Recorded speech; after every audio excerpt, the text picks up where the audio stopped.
Welcome to the Enrichment Show by Arootah. We're really excited to kick off our first show. First, a little bit about Arootah. At Arootah, our focus is on personal and professional development. We train leaders. Everybody has the ability to be a leader.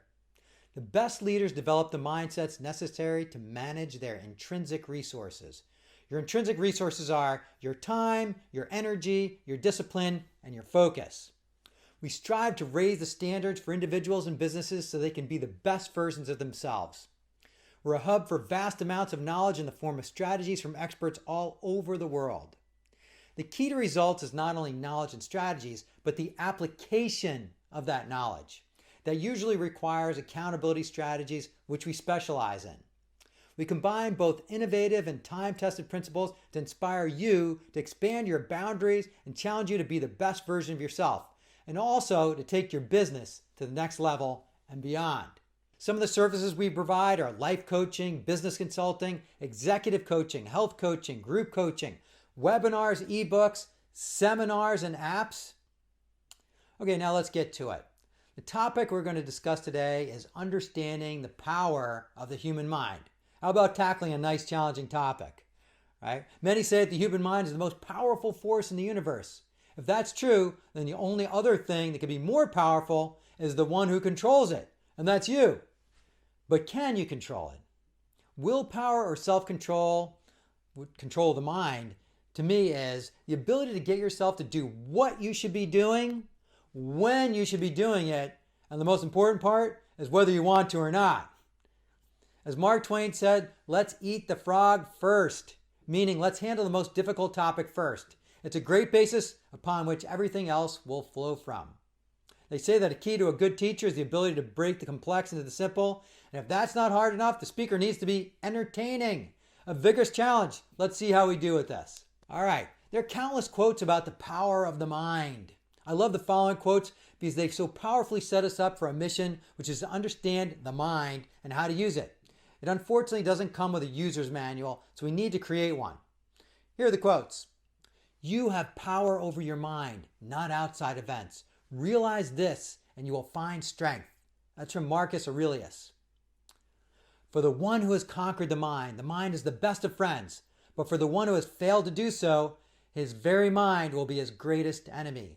The Bhagavad Gita. The mind is a wonderful servant, but a terrible master. That's Robin Sharma. These and many other sages, philosophers, scientists, poets, religious figures throughout history have made it clear that the mind is a tool for us to master. They've paved the way and their message is clear. Go figure out how to control your mind. And then as Nike says, just do it. So what are these great powers of the mind? Here's just a few. And by the way, we're referring to the mind in general, right? There's both a conscious mind and a subconscious mind. We're referring to it in general. The subconscious has more power than the conscious mind does by far, right? So in any event, here's things that the mind can do. It handles all processes of the bodily function, such as beating your heart, breathing, digestion, healing, your immune system, reproductive processes, etc., etc., etc. It has an unlimited memory. It never sleeps or rests. It dreams, rebuilds, repairs your cells while you're sleeping. It converts inputs like food to energy to be used by the brain and the body. It's created miracles such as flying through the air, going to the moon, speaking to anybody anywhere on a little tiny handheld device, endless miracle inventions. The bottom line is the power of the mind is unlimited. Whatever the mind can conceive and believe, it can achieve. That's from Napoleon Hill. My life's work and Arootah's objectives come down to answering two simple questions. Number one, why don't we do what's in our best interest all the time? We don't. We know we don't. Yeah, we still don't. We don't do what's in our best interest all the time. And then the second question is, how do we do what's in the best interest, what's in our best interest all the time? Very simple questions to understand, and I hope you realize they're a little bit more difficult to figure out, right? So we're going to figure out the answer and apply it in your life. Your fulfillment and happiness levels will soar. So let's get curious and let's get after it. So what is the mission for being here, right? For us being here, what is that mission? first place to start with any project is a mission statement. That answers the what question, what you want to be doing. So what is the mission statement for our mind? What is it trying to do? The answer is that the mind has a prime directive, meaning the master program or mission statement that all of our motivational behavior can be traced back to, and that is survival of the species. All right, I'll say it again. Survival of the species. That's the prime directive. That is our motive of the mind. All of our fears and desires can be traced back to this. We can stop the program right here because this is the answer to the primary question. I told you I'd make it simple, right? You remember what the question is? Why don't we always do what's in our best interest all the time? Well, this is the answer. Whenever you do something stupid that's not in your best interest, you can trace it back to this reason and say, why did I do that? Oh yeah, it's because I'm programmed for survival.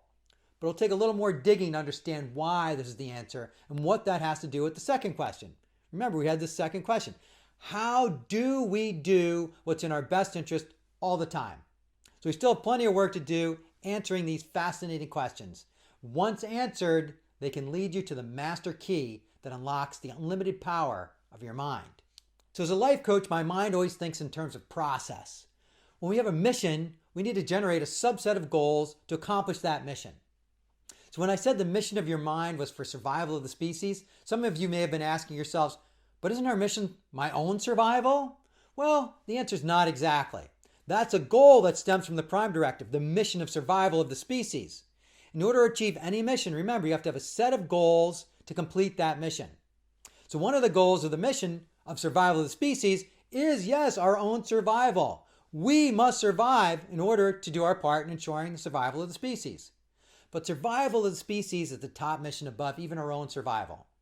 Evidence of this is by our nature to provide for and to protect our own family even before ourselves. Wouldn't you give your life for your kids? That's survival of the species before our own survival. It's also evident by another goal, procreation. These are means goals to the end goal or mission, which is survival of the species. Now that we know that survival of self is a goal, we need to dig a little deeper to understand what needs to happen to meet that goal. The most important goal in the survival of self is energy. Without adequate energy, we won't survive ourselves, let alone help out the species. We use a tremendous amount of energy on mental exertion. The brain uses an enormous amount of energy. Physiological functions like heartbeat, blood flow, breathing, digestion, metabolic and synthetic reactions, cell reactions, gene multiplications, energy dissipation. The body maintains a fixed temperature and loses heat. So we need to focus on energy big time. Okay? So now that what two goals do we need to do to ensure that we have enough energy for survival? As with any valuable limited resource, which energy is, we need to do two things if we want to be sure we've got enough to meet our goal of survival. Number one is we want to renew it. We want to get some more. Number two is we want to conserve it. Don't want to waste it. So let's start with renewal. Renewal is the first goal for ensuring we have enough energy to survive. I teach a whole separate seminar on this topic. It's mainly a health seminar. We're not going to delve too much into it here because it's such a broad and important topic that deserves focused time, but I'll give you some of my favorite physical and mental energy renewal tips right now. Number one, inspiration. This is the highest quality energy. Do what inspires you. Find your career passion if you aren't in it already. Do what it is that you're good at, what you love doing, and for extra credit, what you believe will benefit others for the greatest good. If you can hit all three of these, that's a wonderful target to shoot for. By the way, if you do this, chances are you're going to make money too. Why? Because you'll be creating value and people pay for value. And even if you don't make a lot of money, you'll be doing something you love. What's better, doing something you love your whole life and not making money, or doing something that you hate your whole life and making a lot of money? You figure that out. The next one is sleep. This is the best investment you can make of your time. You get the highest return of your time when you sleep. I can speak of the benefits of this one topic alone for hours, and sometimes I do. It's that important.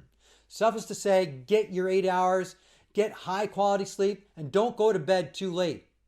Your energy and focus will skyrocket if you do this. Next is nutrition. Highly controversial topic, but the bottom line is that your nutrition is literally your fuel. So we can't have a conversation about energy without discussing the fuel.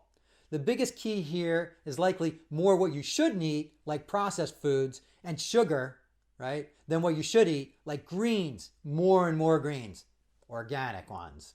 So next is exercise.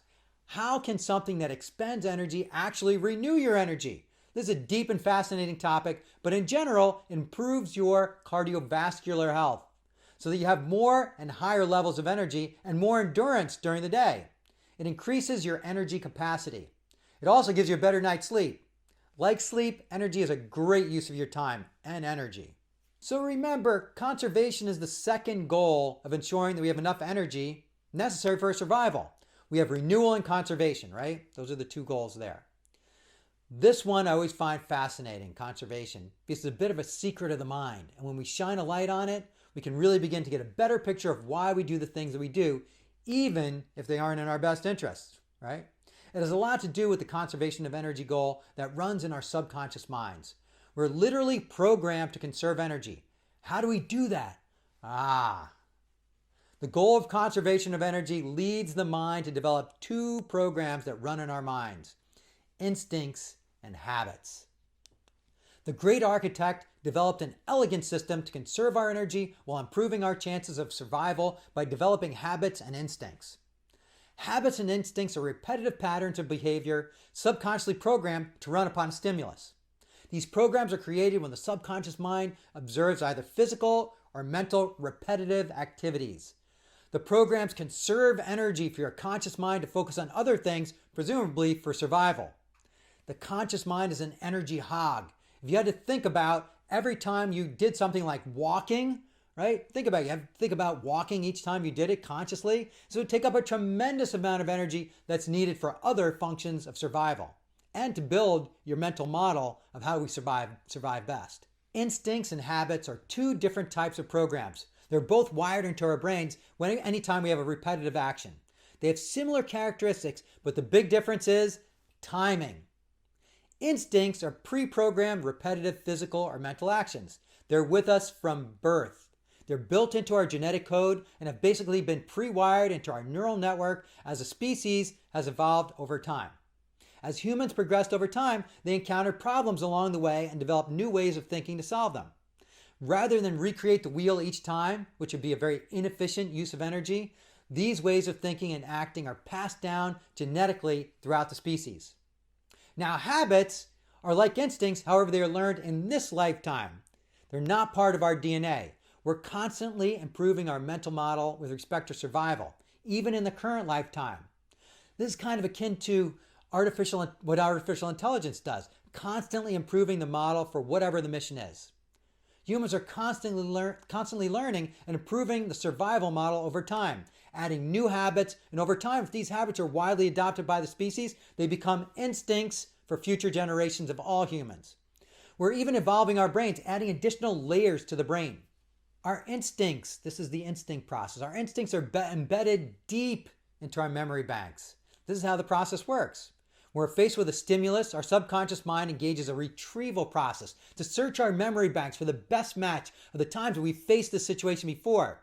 It then examines all the actions we took in response to this particular stimulus, looking for the action resulted in the best outcome from the lens of survival. This whole process is done within milliseconds. These ways of thinking, including warnings about possible dangers and threats, were pre-programmed deeply into our brains so that future generations wouldn't have to recreate the wheel, so to speak. For instance, studies have shown that phobias of spiders and snakes are instinctual. A small child is afraid of them without ever having experienced them. So it's clear that this isn't a habitual fear from this lifetime. They haven't seen it before. The evolutionary reason is that in the old days, humans had to survive in an environment that was densely populated with poisonous reptiles like these spiders and snakes. We learned that we needed to spot these insidious little creatures to protect ourselves. This phobia was passed down to alert future generations to both spot and stay away from them as they represented a threat to our prime directive, survival. Let's look at an example now to see how instincts work. 50,000 years ago or so, my great-great-grandfather, ancestor Bello, and his family were just chilling out in their lovely home, which is a cave, by the way. And my great-grandpa spots a tiger outside the cave in the bushes. Not just any tiger, but the great saber-tooth. So what happens? The stimulus, that's the saber-toothed tiger, perched outside the cave. The retrieval process starts, looks for memories. Where Where has this situation happened in the past? Right? Not just even in this lifetime, but in previous lifetimes. It's in our DNA, remember. Our genetic code, memories from previous lifetimes. Okay, I found a few. Let's proceed to the best program memory match process. So it's like, okay, found one from a previous lifetime with the same stimulus. In one lifetime, I figured maybe if I'm nice to the big cat, he'll let us go. So I call him over. Here, kitty, kitty. Big mistake, right? Kitty ate me for dinner, but first ate my wife and kids in the cage. I won't forget that in the next lifetime, right? That's going in the genetic code. Okay. Next program found. I run, right? Fight or flight. Flight, right? Darn, he catches me, but only after he has my wife and kids as an appetizer. Nice kitty gave me a head start. Thanks, kitty, right? That one didn't work either. Put that one in the code. Next program found from another lifetime, from one of my ancestors. I grabbed a log from the fire and threatened the big cat, right? He runs away. Success. That's a keeper. Keep that program. Make it an instinct. The next time a saber-toothed tiger attacks us, we fight. In reality, all of this happens over the course of milliseconds, and the program that worked the best will automatically be chosen. That will be your instinct. Saber-toothed tiger equals fight.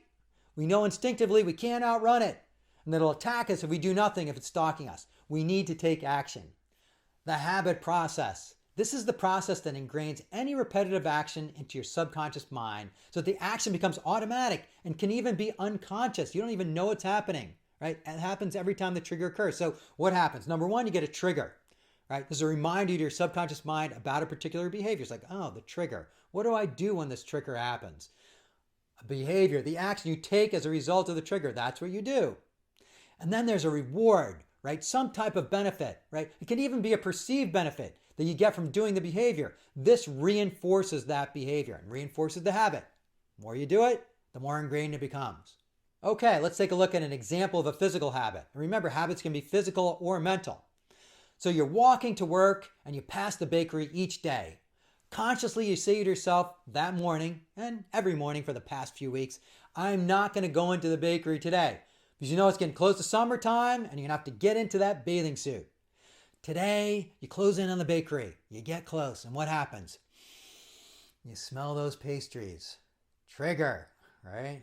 You immediately walk in, buy it, and eat it, right? You're rewarded. Instant gratification. Dopamine released. You'll probably do it again tomorrow. We need to remember that habits and instincts are not just physical, but mental as well. For example, mindsets are mental habits. A mindset is a habitual thought pattern and an attitude that results from that's been created by experiences that we tend to believe or know about ourselves. Maybe something we know about other people or events. These attitudes are a result of thoughts that have arisen out of either the things that we believe in from indirect experience or things that we know through direct experience. Often we think we know a belief to be true, but later find out it was an erroneous belief. It wasn't true. What seems to be isn't always what is real. We'll see that these beliefs and knowledge shape everything about our lives, as they are the determining factors about decisions we make and the actions we take, both consciously and subconsciously. Our actions have consequences, known as effects. So now we're going to take a look at beliefs, a prevalent type of mindset. We instill these. Beliefs are ideas or thoughts that are repeated often, usually shared by those who we associate with. For example, political beliefs.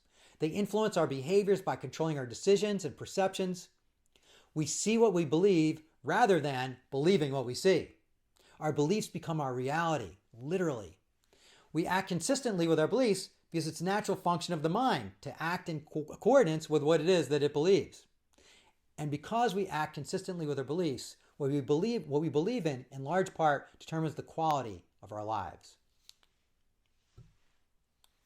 We have two types of beliefs. We have limiting beliefs and empowering beliefs. Limiting beliefs are those beliefs that hold us back from our goals. It's important I understand these. Those beliefs exist when we believe that we're limited in some way. It might be true or false, but it's usually false. An example is public speaking. Many people believe they could never do it. That's a limiting belief. They can. Many people believe they would rather die than do a eulogy. That means they'd rather be in the coffin than delivering the eulogy. Now, empowering beliefs are those beliefs that give us the confidence and conviction that we have the ability or skill to accomplish the goals that we set for ourselves. We feel confident now that we can take these risks. It's important to know that the belief may not even be true. You may be a horrible public speaker, but because you believe you can do it, you go out there and you take a shot. Fake it until you make it. It's important to instill these empowering beliefs. Really important for your quality of life. Let's consider some global beliefs that people have, just to show you that things aren't as you believe or as they seem. So a common belief is that money will make you happy. Okay? Now the reality is that money is what's known as a means goal. The actual goal is to be happy, not to have money, not to have all this paper, right? It's just paper, right? But it's potential energy. Studies show that the level of happiness only increases up to the point of the poverty line when you cover your basic needs. Above that line, more money can either make you happier or miserable.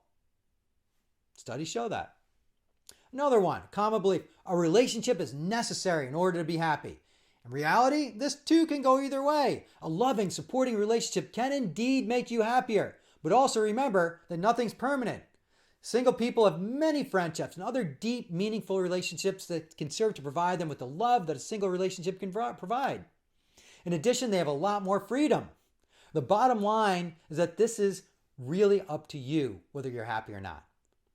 Another one, I like this one. Common belief, happiness declines with age. Reality, study after study shows that happiness actually increases with age. Older adults are more satisfied with their lives. They have more positive emotions and less stress. This is the happiest time of their lives. Another one, happiness is based on your genetic code. Well, the reality is, while it's true that your genetic code has an impact on your happiness, studies show that it's only 50% of the picture.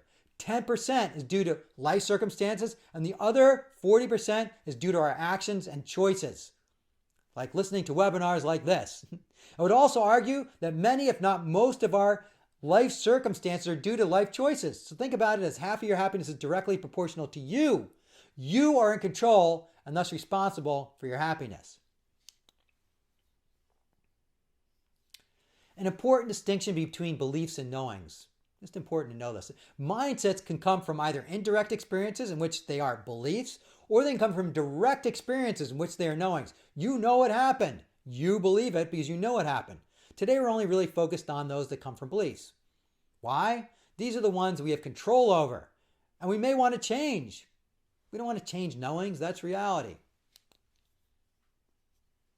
So here's a good example of a limiting belief. I love this story. So nobody had run the 4-minute mile in the history of man. Roger Bannister did it in 1954. An example of a limiting belief mindset. So most people, including doctors, said it was impossible for a human being to run a 4-minute mile as a result of our own physiology. Roger, however, believed that with the right training and more importantly with the right mindset, that it could in fact be done. He turned this limiting belief into an empowering belief. He trained and more importantly, he believed and he decided he would do it. And then on May 6, 1954, on a track where all the conditions were against him, high winds, rain, it was horrible. Roger ran the race as hard as he could. And then the announcement came. Ladies and gentlemen, here is the result of event 9. The 1 mile. The time was 3. And then the crowd drowned out the rest. The rest of the announcement was drowned out by the crowd, delirious with amazement at the feat of human excellence that they had just bore witness to. Bannister had finished in 3:59.4 seconds. He did it. He broke the world record, crushed through the barrier. He'd done what so many people believed was impossible. He'd made history. Now here's the first moral. The hurdle was not the human being's physiology. The hurdle was the belief that it was impossible. Once that belief was eradicated, Roger believed he could do it, right? The 4-minute mile hurdle was also eradicated. Now what's even more fascinating, once Bannister accomplished the feat, another person did it only 40 days later. People hadn't done it in thousands of years, right? Why? Because this is a knowing. That is more than a belief. This is a knowing. We knew it could be done. The next guy knew it could be done. Another type of mindset that we need to be mindful of is cognitive biases. A cognitive bias is a programmed, erroneous thinking pattern that has an impact on our judgments and therefore on our decisions. Cognitive biases have a direct impact on how we perceive the world. Since they are based on incorrect or incomplete information that has been programmed into the mental model of the mind, they often lead us to poor decisions. There are many different documented cognitive biases, but in general, we as humans tend to have a predisposition towards negative biases. Why would the great architect program us in this way? Cruel joke? No! As usual, the answer always comes back to survival. We're programmed to constantly be on the lookout for dangers to us. This used to be the case in the old days, when there were lions and tigers and bears all around us. But that's not the case today, for most of us anyway. Our programming hasn't kept up with our environment. We're going to take a deeper look at that later in our story. So a few of the more well-known cognitive biases are recency bias, when somebody relies on something that has happened recently when they're making a decision or something in their judgment. For example, favoring the latest option seen rather than the best option. Anchoring bias is another one. So when somebody relies on an initial piece of information, for example, favoring the first option seen rather than the best option. Then there's stereotypes, an overgeneralized belief and expectation about a particular group, using that when you're making a decision. So discrimination based on race or gender or nationality. These are some examples of cognitive biases. There are many more. There's a bunch of them actually listed on our website at arootah.com. So we're going to go through a summary now. The summary is, remember we said the mind is extremely powerful, and it's a tool for us to use to achieve our goals. We need to understand its purpose in order to use it. The purpose of the mind is survival of the species and ourselves, right? So two goals for survival are energy conservation and renewal. We renew our energy by inspiration, sleep, nutrition, and exercise. There are other ways as well, but those are some of my favorites. We conserve our energy through two programs, instincts and habits. Two types of mental habits are the mindsets of beliefs and biases, cognitive biases. You have to be aware of both as they impact the quality of our decisions and thus our lives. So this is the mission of mind hierarchy that I kind of drew out to make it a little clearer. It starts with you, right? You have this powerful tool called your mind. You control it, right? You can control it. It can also control you if you're not careful, right? But you can control this powerful tool, right? The mission of the mind, to understand how to control, you need to understand the mission. The mission of the mind is survival of the species.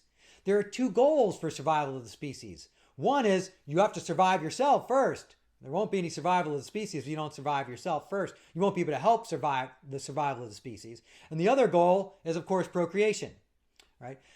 Now, for the survival of the self, you need energy. There's two ways that we can work on our energy. One is we need to renew our energy. Once we expend it, we need to renew it. Number two is we need to conserve our energy. It's a valuable intrinsic resource. A few of the ways that we can renew our energy are inspiration, sleep, nutrition, and exercise. Those are just a few. And then the ways to conserve our energy, the mental ways, are instincts and habits. Now with habits, there are mental habits, three types. They're called beliefs, knowings, and cognitive biases. These are programs that run in your mind. Beliefs, we have two types of beliefs. One are limiting beliefs, and the other are empowering beliefs. For knowings just means those are the facts, right? They're programmed into your mind. You've seen the situation before. It's fact. Then you have cognitive biases. These cognitive biases lead to errors in judgment. You need to be aware of them when you're making decisions. So that's the mission of the mind hierarchy. So we have homework for you, right? Yes, homework. We said that one of the differences between what we do and what others do is that we're interested in getting results. And the only way to get results is to work at it. Knowledge will not apply itself. You must make the application. Okay, so we've got two assignments. The first is an assignment about identifying your limiting beliefs and then replacing them with empowering beliefs. So first, think about 3 goals you've been wanting to achieve for some time now, but you just can't seem to handle them. Think about why you haven't been able to do them. What's the obstacle? Most times, the reason is attributable to a limiting belief.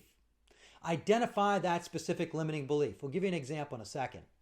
Create an empowering belief that will motivate you to achieve your goal. Then write down your answers either on paper or in the comment section below. By the way, the best way to hold yourself accountable is to make a public declaration. You want to do something, set a goal and do something, make a public declaration. All right, so here's an example. For instance, you want to go to the gym each day, right? That's your goal. When you think about why you don't go, why haven't I been able to go? You come up with, I don't have enough time. Such a common limiting belief. We all have the same amount of time, everybody, from the President of the United States to the little kid in kindergarten, right? The real answer is that you aren't prioritizing the gym over some of the other lesser important things in your life. So your empowering belief then is, I always have enough time to work out. I just need to prioritize and schedule it in. And for extra credit, remember, make a public declaration. You can do that in the comment section. You can check out some of our templates as well on this that we have available on both exercises on www.arootah.com. So here's the second assignment. The second assignment is about identifying your cognitive biases. Review the cognitive biases that we've presented or the ones on our website. Then figure out if there are two recent decisions you've made that have been impacted by a cognitive bias. Identify where your bias could have led you to make an erroneous decision. For extra credit, share your comments with us, right? Help everybody else out, right? So an example is a hiring decision. You interview many people for any given job, and then you notice that you tend to hire those whom you've met last. What bias is this? That's the recency bias. You need to be aware of it. Realize it's better to make a rational decision based on the facts, right? Rather than give the last person that you met too much credence in the decision. Think about all of the facts in making the decision. Well, thanks for joining us. We're really excited about next week's show. Next week, we're going to do a little summary first about this week to keep us in the flow. We're also going to discuss our internal GPS system of emotions that keeps us on track to accomplish our mission. It's fascinating. We'll also discuss the differences between the conscious mind and the subconscious mind. We're going to discuss the dilemma caused by the speed of our environment changing faster than our brain's evolution. We'll discuss how to adapt and overcome this dilemma by reprogramming our mind. We'll discuss different mindsets that lead you to fulfillment. These are leadership mindsets. And we'll discuss my favorite mindset, crisitunity, how to lead yourself and others in times of crises. We'll teach you how to find the opportunities in any crisis. I just released a book by the same name. Go to our website, download it. It's free. We'll see you next week.